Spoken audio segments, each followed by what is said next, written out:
한 길 뉴스를 종합해드립니다. 깊이 있는 뉴스 YTN FM 출발 새 아침. 오늘 서울과 수도권에는 집중호우가 내릴 수 있다고 합니다. 200mm 이상 내리는 곳도 있을 거라는데요. 그런데 지금 상암동은 맑게 개인 하늘을 보여주고 있다, 이 정도는 아닙니다만 어쨌든 지금 그렇게 많이 흐린 것 같지는 않습니다. 그런데 이런 모습에 속지 마시고 오늘은 반드시 우산 챙기셔야 될 겁니다. 지금 상황으로 미래를 판단하는 것은 현명하지 못하다는 사실을 날씨가 보여주는 것 같은데요. 자연에서 배운다는 것이 바로 이런 게 아닐까요? 미리미리 준비하는 그런 자세가 필요한 오늘입니다. 신율의 출발 새 아침 3부 순서, 먼저 광고부터 듣겠습니다.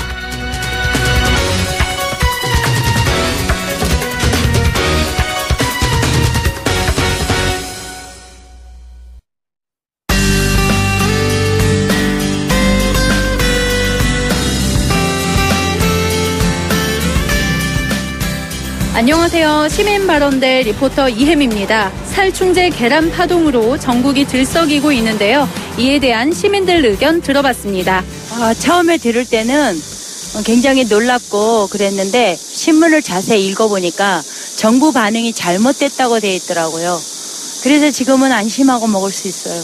너무 섣불리 과장 오버했다는 그 신문 내용이 있더라고요.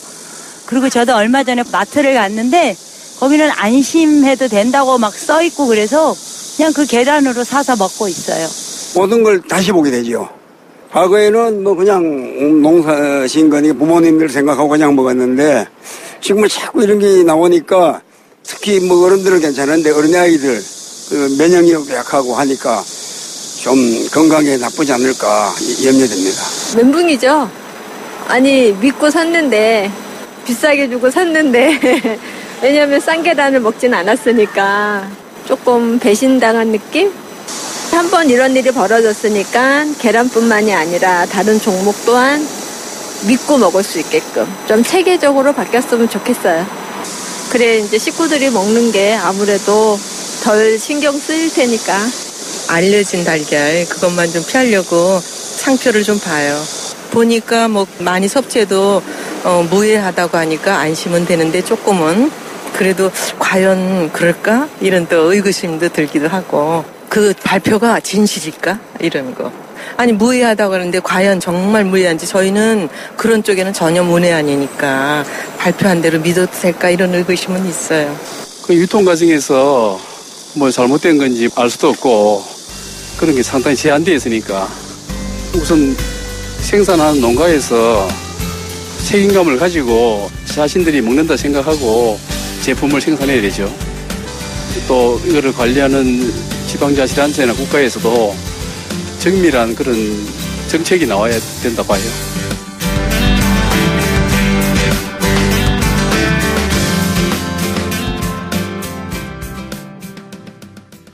앞서 살충제 계란에 대한 시민들의 의견 들어봤는데요. 아무래도 거의 매일같이 우리 식탁에 오르는 식품이다 보니까 그 걱정의 무게가 더한 것 같습니다. 그런데 정부의 허술한 위생관리 실태가 드러나면서 이번 일 예고된 인재였다는 말까지 나오고 있는데요. 자, 문제가 있는 계란을 사전에 걸려서 어떻게 좀 골라낼 수 있는 그런 시스템이 제대로 갖춰져 있었다면 소비자에게까지 갈 리가 없었을 텐데라는 아쉬움을 느끼는 분들이 많을 겁니다. 관련해서 대한민국 치킨전 저자시죠. 농촌농업사회학자인 정은전 사회학자 전화 연결해서 입장 들어보겠습니다. 안녕하십니까? 네, 안녕하세요. 예. 지금 정부에서 전수조사 이후에 문제가 된 계란들을 회수하거나 폐기하기로 했다고 하는데. 네. 근데 이게 식약처가 회수한 계란이 20% 정도밖에 안 된다 그러는데 20%라는 것이 문제가 된 계란의 10%를 말하는 거죠? 예, 그렇다고 할 수 있죠. 예. 예, 사실 살충제 때문에 이번에 밝혀진 게 처음인 것이지, 소비자들이나 시민들은 그동안 얼마만큼 먹어왔는지 정확히 파악하기가 어렵기 때문에 더 큰 혼란이 있는 것 같아요. 예. 그러니까 이게 결국은 회수한 것보다 소비된 것이 더 많다. 물론 그 소비는 반드시 섭취는 아닐 겁니다만, 그렇게 봐야 되는 거죠. 예, 아무래도 뭐 계란 같은 경우는 제과나 제빵의 필수 식재료이기 때문에 그렇게 유입된 원료가 되게 많을 것 같아서 많이들 불안해하는 중인 거죠.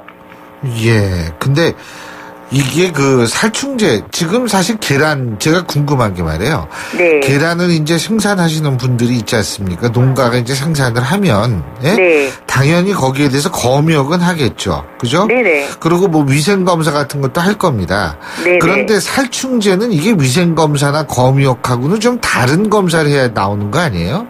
아무래도 상당히 그 이건 위생검사의 영역에서 문제는 해야 아니죠. 되죠.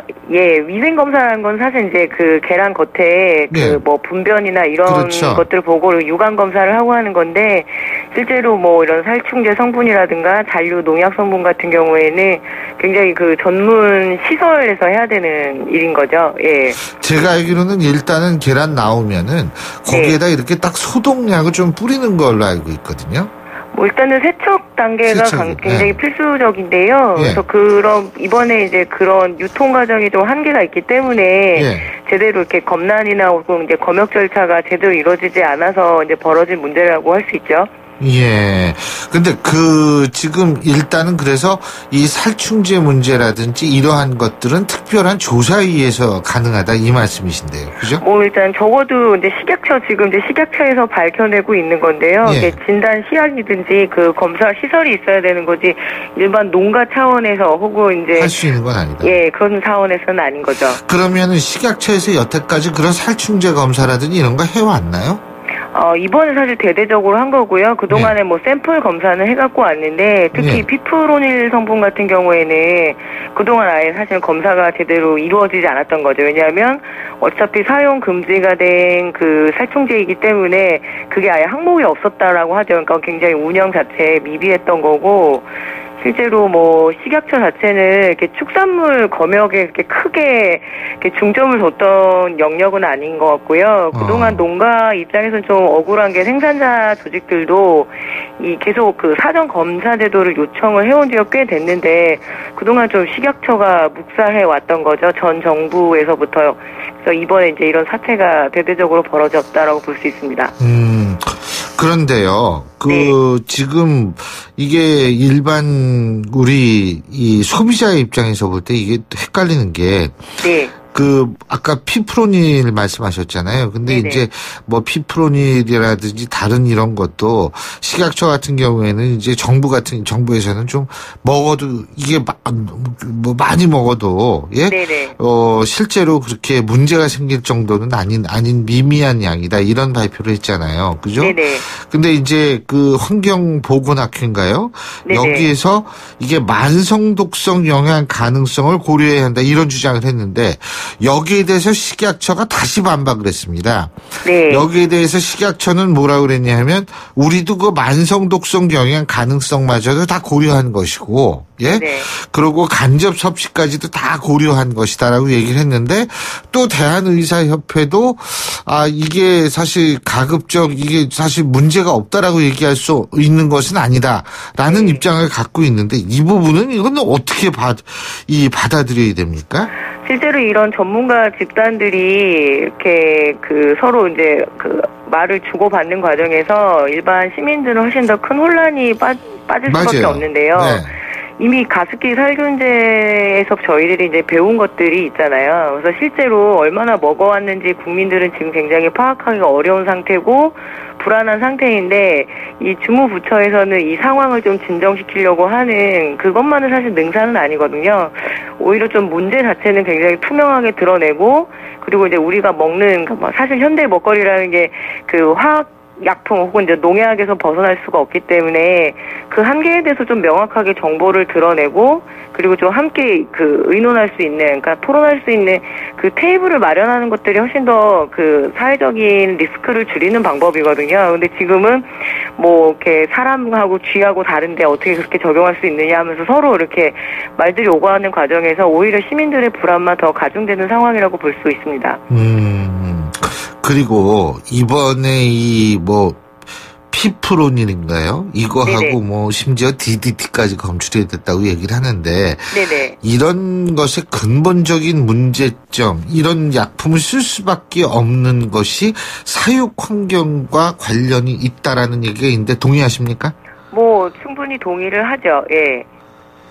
다만 예. 지금 뭐 이렇게 대안으로 말하는 뭐 동물 복지라든가 그리고 어떤 친환경 인증 제도의 한계까지는 다 동의를 하는데 실제로 그 완전한 동물 복지 전환이라는 게 한국의 그렇게 축산 현실에는 맞지는 않거든요. 그래서 또 너무 급하게 여론에 떠밀려서 이렇게 가야 된다라고 친환경 혹은 뭐 이렇게 동물 복지 이런 것만 이렇게 막 몰아세우게 되면 또 다른 혼란이 있을까봐 연구자인 입장에서는 좀 그런 부분들은 걱정이 많이 되고요. 근데 이거 그 동물복지 차원에서 그러니까 우리나라만 그런지는 그건 모르겠어요. 왜 너무 따닥따닥 A4 용지의 3분의 2 정도 되는 크기의 닭을 가둬서 키운다. 네네. 이런 얘기도 나오지 않습니까? 그죠? 네네. 근데 이거 우리나라만 그런 거예요? 아니요, 그렇진 않고요. 사실은 굉장히 뭐 다른, 그러니까 특히 뭐 유럽 선진국, 그러니까 먹거리 보통 식품 선진국이라고 하는데요. 그쪽에서도 밀식 사용 문제가 늘 문제가 됐고 이번에 그 살충제 문제도 사실 유럽에서 먼저 이렇게 밝혀져서 그 다음에 이제 한국도 이렇게 해봤더니 살충제 문제가 심각한 걸로 나오는데요. 전 세계적으로 이렇게 먹거리가 굉장히 산업화됐을 때 특히 축산 같은 경우에는 효율성, 그러니까 가장 많은 그 양을 만들어내야 돼서 갖고 있는 근본적인 한계라고 할 수 있죠. 꼭 막 한국만이 너무 상황이 심각하다 이렇게 보기는 좀 어렵죠. 근데 어쨌든 정부에서는 동물복종 축사의 의무화 시기를 2017년에서 2025년에서 그러니까 2025년 정도로 앞당기겠다. 지금 네네. 이런 얘기를 하지 않습니까? 네네. 그러면은 이게 일단은 가능한 겁니까? 두 번째, 이렇게 하면은 이런 문제 없어지는 겁니까? 왜냐하면 지금 문제가 있는 달걀, 계란 중에는 동물복지용 축사, 다시 말해서 이게 좀 방사했던 곳에서도 나타난 것으로 지금 부분적으로 알려지고 있지 않습니까? 네네. 이거 어떻게 봐야 돼요? 사실 뭐 그 앞에 말한 그 DDT 뭐 계란 이렇게 해서 나왔는데 오랫동안 그 한 8년 동안은 닭답게 그러니까 방사해서 키웠는데 문제는 토양 오염에서 지금 연유가 된 것이 아니냐 이런 얘기를 하고 있는데요. 그건 사실 생산자들이 어찌할 수 없는 문제고 지금 현재 동물복지 인증 특히 양계 분야에서 우리가 1% 정도밖에 안 되거든요. 뭐가요? 그 동물복지 인증 농가가요. 아, 지금 1%밖에. 예, 근데 그 1%를 만약에 대세로 전환시키겠다고 하는 것은 사실은 거의 이상적인 이야기에 가깝고요. 실제로 또 현실성이 없다. 예, 동물복지보다 조금 낮은 단계지만 무항생제보다는 훨씬 더 높은 기준을 지켜야 되는 그 유기양계라고 하죠. 유기축산도 12농가에서 14개 정도 농가밖에 되지 않거든요. 예. 그래서 이게 아무리 그 이상적이고 가장 올바른 방법이라고는 하지만 갑작스럽게 전환을 한다라면 거기서 또 따르는 혼란이라든가 혹은 이제 가격의 어떤 급격한 상승 문제라든가 이런 문제들은 사실은 지금 대책도 없는데 이제 급급한 마음에 발표를 한다고 저는 좀 보고 있거든요. 그래서 현실적인 판단들이 훨씬 더 지금 시급한 거죠. 예를 들면 현실적인 판단 어떤 거를 드실 수 있겠어요? 뭐 일단은 밀식 사용과 사육 두수에 대한 조정이 반드시 있어야 되고요. 그리고 어떤 친환경 방제 이런 문제들이 있어야 되는 거지 살충제를 뿌리지 마라 이랬을 때 진드기 문제가 사라지는 건 아니잖아요. 그래서 오히려 국가에서 연구를 해서 그리고 이렇게 그 살충 혹은 이제 진드기나 이런 그 동물병들에 대해서 적극적으로 조치를 취할 수 있는 방법들을 연구하는 게 국가의 몫인 거지 갑자기 이렇게 뭐 친환경 이쪽이 다 대안이다 이걸로만 전환시키겠다는 거는 최종의 목표가 돼야 되는 거지 지금 갑작스럽게 전환할 수 있는 상황은 아니라고 봐야 되죠. 친환경 방제 방법이 있습니까? 그럼요. 지금 쓰고 있는 그 친환경 방제 방법들이 연구가 많이 되고 있는데 그것들이 어떤 비용이 많이 들기 때문에 실제로 이렇게 대대적으로 이루어질 수 없는 것뿐이지 사실 그쪽에 많이 투자가 되고 또 많이 권장이 된다라면 저는 좀 충분히 가능성이 있다고 봅니다. 친환경 방제 방법인데 가격이 비싸다. 네네. 예.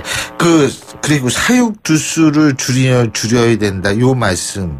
네. 요 말씀은 지금처럼 너무 따닥따닥 붙어 있는 이런 양계는 곤란하다 이 말씀이시죠? 그렇죠. 사실은 양계뿐만 아니라. 근데 돼지나 소도 마찬가지 아니에요? 네, 모든 돼지나 소 그리고 닭도, 그러니까 닭, 고기닭, 육개라고 하는데요. 사육 두수의 조절이 있어야 된다라는 거는 지금 워낙 유통 비용이 많이 차지를 하고 있거든요. 그래서 과잉 생산 단계라고 보면 될 것 같아요. 가장 싸게 먹어야 되기 때문에 폐기될 양까지 계산을 해서 굉장히 많이 생산을 해놓는 거죠. 실제 소비량보다. 예. 그래서 결국은 대안이라는 거는 귀하게 키우고 좀 알뜰하게 남기지 않게 먹는 방법들을 계획을 짜나가야 되기 때문에 사육두수의 조정이 핵심이라고 볼 수 있죠. 그렇기 때문에 이런 일을 근본적으로 막기 위해서 사육두수를 조정하고 네. 친환경 방제 이건 뭐 정부에서의 지원이 좀 필요한 거겠네요. 아, 그렇죠. 그건 농가 스스로 할 수 있는 문제가 아니거든요. 알겠습니다. 그러니까 정부가 좀 더 현실적인 접근이 필요하다 이렇게 정리를 할 수 있겠습니다. 네네. 예. 잘 알겠습니다. 오늘 말씀 잘 들었습니다. 고맙습니다. 네. 예, 지금까지 정은정 농촌농업사회학자였고요. 신율의 출발 새 아침 3부 순서 여기서 줄입니다. 잠시 뒤 4부에서 뵙겠습니다. 날카로운 분석, 내일을 보는 시선, 신율의 출발 새 아침. 신율의 출발 새 아침 4부 순서 먼저 광고 듣고 오겠습니다. 예, 지금 수요일 아침이죠. 8시 34분 27초 지나고 있는데요. 교통 상황 알아보겠습니다. 나성숙 캐스터. 네, 오늘 아침 비가 내려서 고속도로와 자동차 전용도로 사고 소식이 많았는데요. 지금도 여기저기 사고 소식이 있습니다. 서울 외곽순환고속도로 일산 쪽으로 가는 길 하기 분기점 부근 119km 지점인데요. 4차로에서 승용차 단독 사고가 났습니다. 현재 견인 작업 진행이 되고 있어서 4차로 이용이 조금 어렵습니다. 미리 차로 변경 주의해서 지나셔야겠고요. 이후로도 장수에서 송내 부근, 계양에서 노지 분기점까지 정체고 더 가서 구리 남양주 요금소에서 상일까지는 5km 구간, 광암터널에서 성남까지는 15km 구간 정체입니다. 고속도로에서 가장 어려운 구간 현재는 중부고속도로 하남 쪽입니다. 진천터널 부근 275km 지점인데요. 대형 화물차가 옆으로 넘어진 전도된 사고가 있습니다. 지금도 사고 처리하는 작업 진행이 되고 있어서 1차로만 이용이 가능해졌습니다. 많이 어렵기 때문에 오창 나들목 부근부터 10km 구간에서 정체고요. 2차로와 갓길 막고 사고 처리 작업 계속해서 진행이 되고 있습니다. 오창 나들목에서 미리 우회하시는 게 더 나을 듯 싶습니다. 반대 남이 쪽으로는 진천 터널 부근에서 정체되고 있습니다. 신일의 출발 새 아침 교통정보였습니다. YTN 라디오 신율의 출발 새 아침.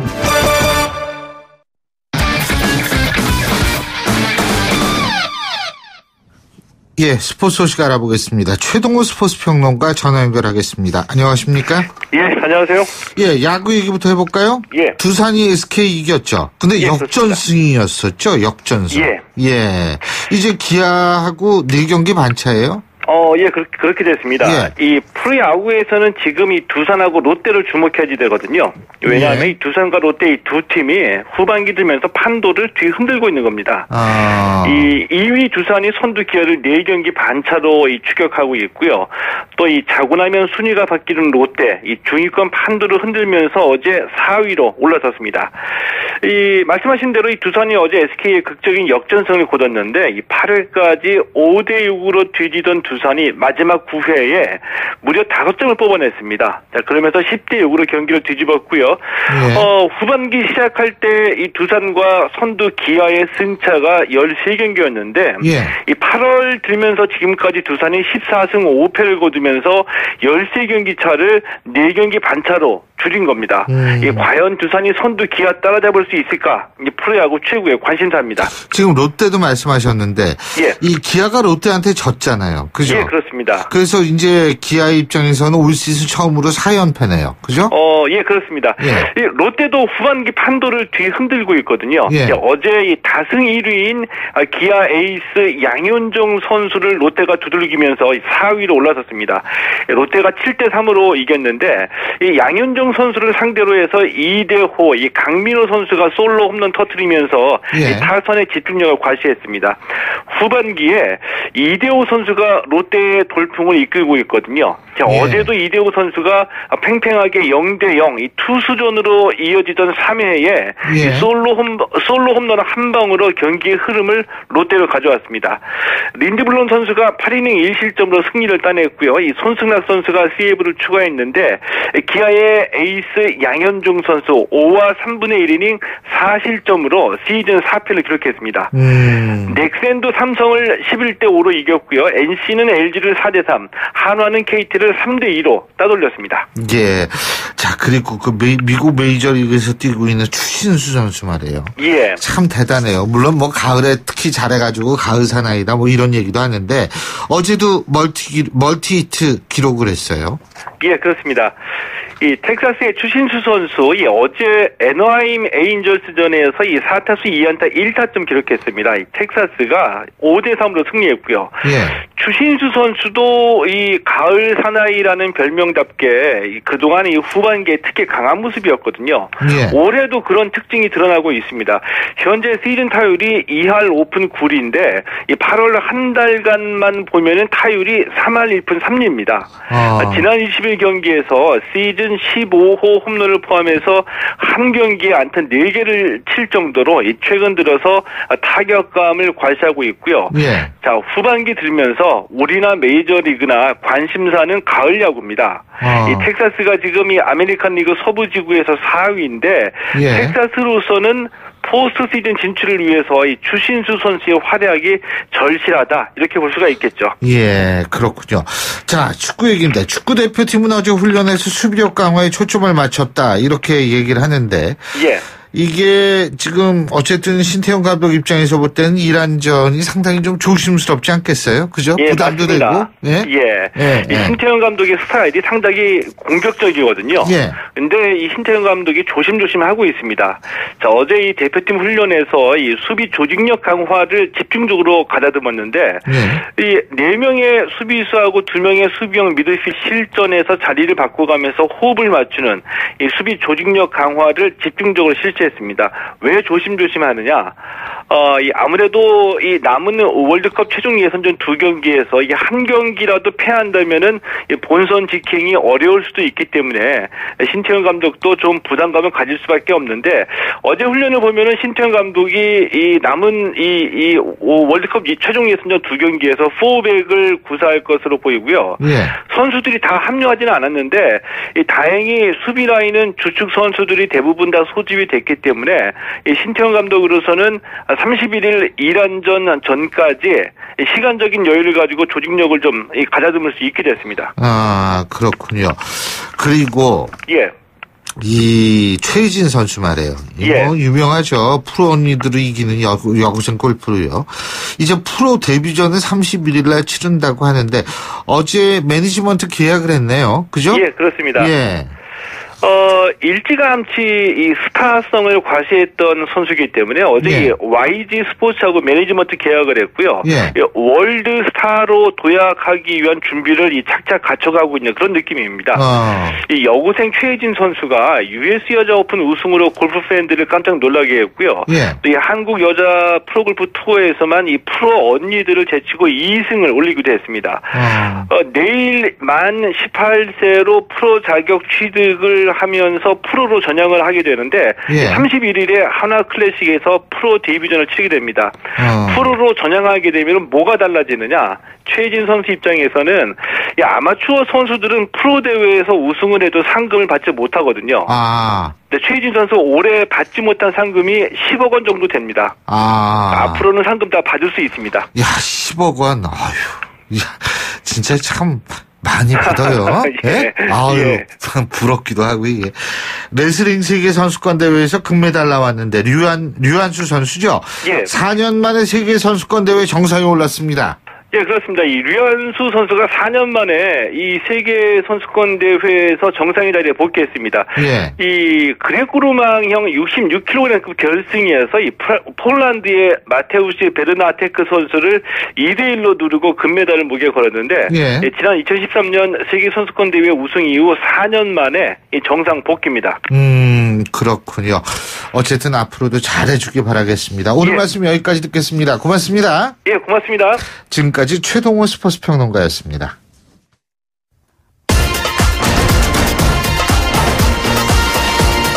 여러분이 지금 듣고 계신 주파수는 FM 94.5MHz입니다. YTN 뉴스 FM.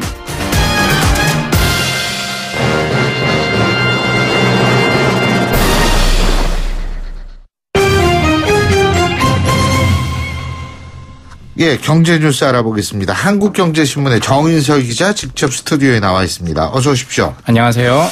예, 어제 우리나라하고 미국의 한미 FTA 개정 관련해서 처음으로 만났는데 미국 언론은 한국이 재협상을 거부했다 이런 식의 얘기가 나올 정도로 빈손으로 끝났죠. 미국이 네. 보기엔 미국 말을 안 들었다 이렇게 보이는 거겠죠. 월스트리트저널이 그렇게 보도했던데요. 네.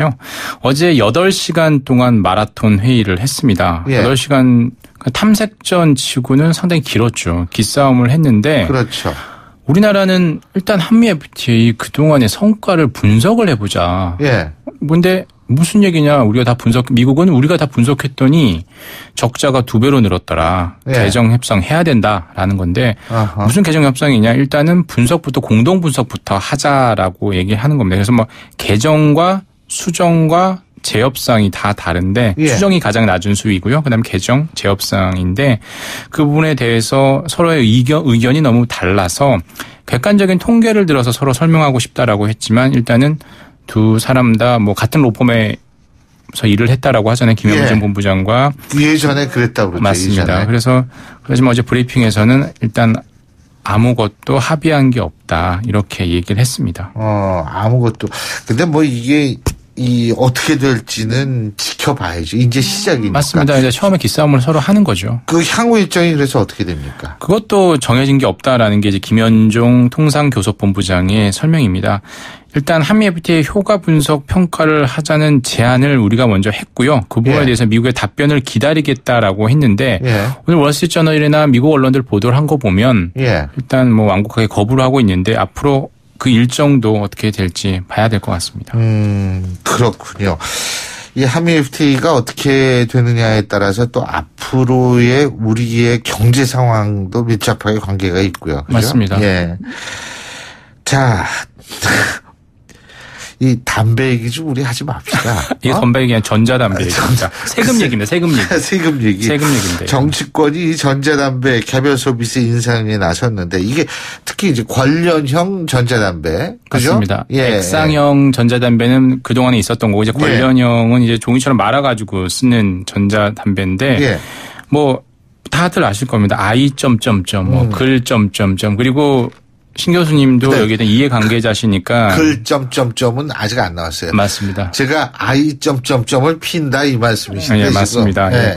이게 그 기존 담배보다 이제 유해물질 특히 타르가 없다라고 해서 많은 분들이 지금 갈아타고 있고 제 주변에서도 정말 많이 갈아탔고요. 그분들에게 여쭤보면 왜 그걸 피냐라고 물어보면 그러니까 아직도 그냥 담배를 피는 사람들에게는 넘어오는 건 시간 문제다 이렇게까지 얘기를 하더라고요. 이렇게 편하고 냄새도 좀 덜 나고 이런 것 때문에 피는 것 같은데 이 세금과 관련돼 있습니다. 왜냐하면 일반 지금 우리 4,500원짜리 담배에는 74%의 세금이 붙거든요. 3,300원 정도의 세금이 붙는데 지금 이 새로 나온 관련형 전자담배에는 이게 4,300원이죠. 지금 현재 나와 있는 제품은 I 점점점은. 근데 이건 1,700원 40% 정도만 세금이거든요. 74%대 40%. 정부 입장, 국가 입장에서는 세수가 줄어드는 문제잖아요. 그래서 만약에 지금 현재 이 관련형 전자담배 시장 잠식률이 1%포인트만 상승해도 1년에 약 500억 원 정도의 세수가 줄어든다라는 거예요. 그래서 어제 국회 기획재정위 조세 소위에서 그러면 어떡할 거냐. 이 관련형 전자담배도 다른 것도 세금이 다 나는데 특히 개별 소비세가 특히 적거든요. 여기 한 갑에 126원이 붙는데 이걸 일반 담배 수준 즉 594원으로 올리는 개별 소비세법 개정안을 처리를 한 거죠. 594원. 126원에서 594원. 예? 126원에서 594원. 그러니까 438원 정도, 438원인가요? 이렇게 오르는 거죠. 그러면은 4,500원이 넘는다. 그렇죠. 만약에 이 지금 현재 점점점을 내는 곳이 필립모리스잖아요. 그죠? 필립모리스에서 이걸 다 소비자에게 전가한다라고 하면 지금 현재 한 갑당 4,300원인 I 점점점인 이 관련형 전자담배가 4,700원 이상이 되는 거고 반반씩 부담하면 일반 담배 수준인 4,500원 정도가 되는데 정확한 이 개별 소비세 개정안이 31일 국회 본회의 통과 예정이거든요. 만약에 통과를 한다라면 가격 인상이 불가피할 것으로 보이고요. 지금 필립 모리스는 뭐 철수 이런 얘기까지 하면서 배수진을 치고 있는데 일각에서 뭐 서민 증세 아니냐. 예전에 일반 담배를 2,500원에서 4,500원 올릴 때 그와 비슷한 것 아니냐라고 하지만 권리형 전자담배 시장 점유율이 높아지면 높아질수록 어쩔 수 없이 올릴 수밖에 없을 것 같습니다. 그렇군요. 참. 아니, 걱정이 되네. 아니, 원래 이걸 갈아떼시면서 좀 그 세금을 덜 내는 것에 대해서 상당히 좀 마음이 무거우셨잖아요. 그래서 그걸 좀 덜어주는 거죠. 예. 아, 고마워요. 예, 애국자셨으니까. 뭐 항상 전 24시간 국가를 위한 마음을 그냥 버리지 않고 있어요. 40% 가지고 안 되잖아요. 예. 잘 때는 참 안 피니까. 네. 그때는 제외해야겠네요. 자, 오늘부터 서울 전 지역에서 강화된 대출 규제가 시행이 되죠. LTD DTI 말씀하시는 맞습니다. 거죠? 파리 부동산 대책이 뭐 발표된 그 다음 날부터 원래 뭐 다 대출 규제를 받았습니다. 네. 지금 현재 투기과열지구 투기지역. 투기과열지구는 서울 전 지역과 세종시 과천시고 투기지역은 서울의 11개구와 세종시인데 파리 대책 이후 바로 3일부터 원래 투기지역에서는 6억 원 초과 아파트에 대해서 아파트 주택담보대출 받을 때 LTV DTI가 40%였는데요. 오늘부터 이게 이제 집값에 관계없이 6억 원 이하든 이상이든 초과든 아니든 간에 LTV DTI 한도가 40%로 줄어든다라는 거고요. 투기과열지구 내에서도 이 DTI 규제만 지금 받았었는데 LTV 한도도 50에서 70% 뭐 담보대출이 있느냐 없느냐에 따라 달랐는데 그걸 오늘부터는 40%로 낮아져서 이 주택 대출 규제가 오늘부터 전면 시행된다. 특히 투기지역과 투기과열지구에 대해서는 전면 시행된다. 이렇게 생각하시면 될 것 같습니다. 그동안 금융감독 규정이 바뀌는 한 20일 걸렸거든요. 예. 그 걸려서 오늘부터 적용이 되는 거죠. 근데 이게 이제 오늘부터 적용이 되면은 이게 좀 어떻게 집값이 어떻게 되는지 이것도 좀 봐야 되겠고 이 다주택자 규제 이 부분이 제가 좀 헷갈리는 게 왜 그러냐면 김수현 사회수석 있지 않습니까? 네. 다주택자 자체를 우리는 막으려고 하는 것은 아니다. 예? 문제는 투기하는 사람들을 잡으려고 하는 것이다 이랬는데 이 부분은 어떻게 되고 있어요? 그러니까 이 다주택자가 다 투기 세력은 아니죠. 거죠. 임대 사업하시는 분도 맞습니다. 계시고 이러니까. 그 얘기죠. 이제 임대소득 사업자로 전환해라. 예. 전환해서 이제 전월세 주고 세금 낼 거 다 내라. 예. 이게 이제 말씀하신 사회수석의 얘기고요. 투기 세력으로 보는 건 이제 갭 투자자들인 거죠. 임대소득 사업자로도 등록도 안 하고 세금은 안 내면서 전세와 매매 간의 차익을 이용해서 갭 투자, 뭐 몇천만 원에서 갭 투자해서 갈아타고 이런 대출 끼고 뭐 거의 자기 돈 안 들이고 이런 사람들에 대해서는 이제 규제를 하겠다는 게 뭐 지금 청와대 생각이죠. 사실 국토교통부가 청와대가 더 이끌고 있고 그 핵심이 이제 김수현 사회수석이 이 미스터 종부세라고 불리는 이 김수현 수석이 이끌고 있는 거고요. 이제 오늘부터 이제 다주택자 같은 경우에는 전국 모든 지역에서 새 주택담보대출 받을 때 LTV DTI 한도가 무조건 다른 사람들보다 10%포인트 더 낮아집니다. 강화됩니다. 그러니까 다주택자가 지금 투기 지역에서 대출 받으려면 LTV DTI 한도가 40%에서 30%로 줄어들고요. 투기 지역에서 대출을 받을 수 있는 건수도 원래는 차주당한 건, 즉 가족에서 엄마 이름, 아빠 이름 각각 받을 수 있었던 걸 지금 가구당 한 건으로 오늘부터 제한이 되는 거죠. 그렇군요. 어쨌든 지금 집값, 이 주택을 투기 대상으로 생각한다는 사실 자체는 문제가 있는 거예요. 맞습니다. 그러니까 이거는 확실히 집 사는 거 집은 주거용이지 이게 투기용은 아니지 않습니까? 그죠? 그러니까 지금 계속해서 정부에서 보는 것도 다 실수요자에는 피해를 안 가게 하면서 이제 딱 투기 세력으로 본 게 갭 투자자거든요. 근데 그 갭 투자자가 의외로 젊은 사람들이 많습니다. 그걸 그 대물림이라고 하나요? 가족들 중에 이제 어머니나 아버지가 이제 이런 부동산에 관심이 많았던 분들 같은 경우에는 자녀 이름으로 사기도 하고 특히 이제 그 자녀들도 그런 걸 보면서 자기 돈, 내 돈 별로 안 들이네라고 하면서 그 갭 투자를 많이 했었던 거는 뭐 사실인 거죠. 극히 일부분 얘기인 거죠. 그래도. 근데 제가 우리가 어떻게 하냐면 제가 아는 분의 아들이 직장에 다니고 있는데 이 아들은 안 했어요. 근데 자기 친구들이 지금 난리가 났다는 거예요. 젊은 사람인데 이 갭 투자 때 갭 투자 해가지고 그러니까 대출길이 막히니까 의외로 많더라고요. 내년 4월까지 얘는 4월부터 이제 양도세 중과가 되거든요. 그 전까지 기존에 가지고 있던 집을 팔거나 아니면 임대소득 사업자로 등록해라라는 게 지금 정부의 어떤 방침이고 갭투자에서 상당히 대출이 많이 있는 분들에 대한 어떤 유예 기간을 둔 거죠. 자, 마지막 소식이 어떤 거죠? 행정안전부가 이제 어려운 단어를 쉽게 바꿨다라는 건데요. 예를 들면 제세 동기 아시잖아요. 제세 동기가 이제 지하철역 무슨 한번에 고등학교 동기, 대학교 동기? 예, 그런 얘기 나올 줄 알았습니다. 오늘 비가 오네요, 지금. 뜻을 잘 모르잖아요. 순발력이 대단해. 예? 세동이라는 게 심장 박동할 때 그 세동이 그러니까 불규칙적인 박동, 움직임 이런 뜻이라고 해요. 세동이. 그걸 제자가 제거할 제자. 그래서 그 불규칙한 이른바 부정맥을 제거해 준. 그래서 심장 충격해가지고 사람 살리는 그런 거 있잖아요. 그래서 이걸 심장 충격기라고 이름을 바꾼다라고 하고요. 도괴 이게 무슨 말이야? 무너진다는 뜻이거든요. 무너짐으로 바꾸고 괴물할 때 도괴 무너졌으나 괴물 손괴할 때처럼 도괴. 그게 그리고 뭐가 무너진다는 얘기예요? 무너짐이라는 뜻으로 우리말로 바꾼다라고 하고요.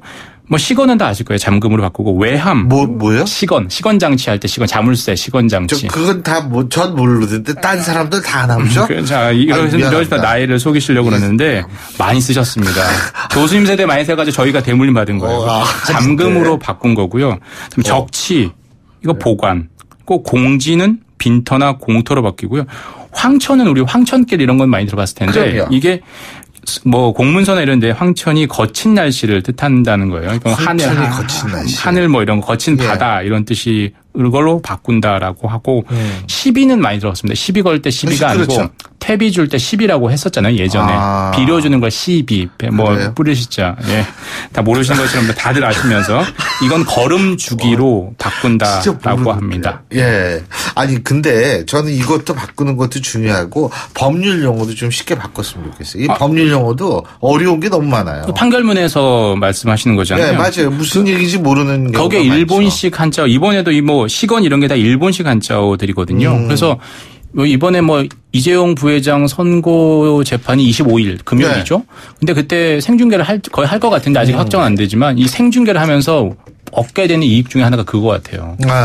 판사가 이제 판결을 선고하는데 일본식 한자어 써보세요. 그렇죠. 되게 어떤 망신을 당할 수 있잖아요. 그래서 언어 순화하는 데서도 상당한 도움이 될 것으로 보입니다. 예, 오늘 말씀 잘 들었습니다. 고맙습니다. 감사합니다. 예, 한국경제신문의 정인설 기자와 함께했고요.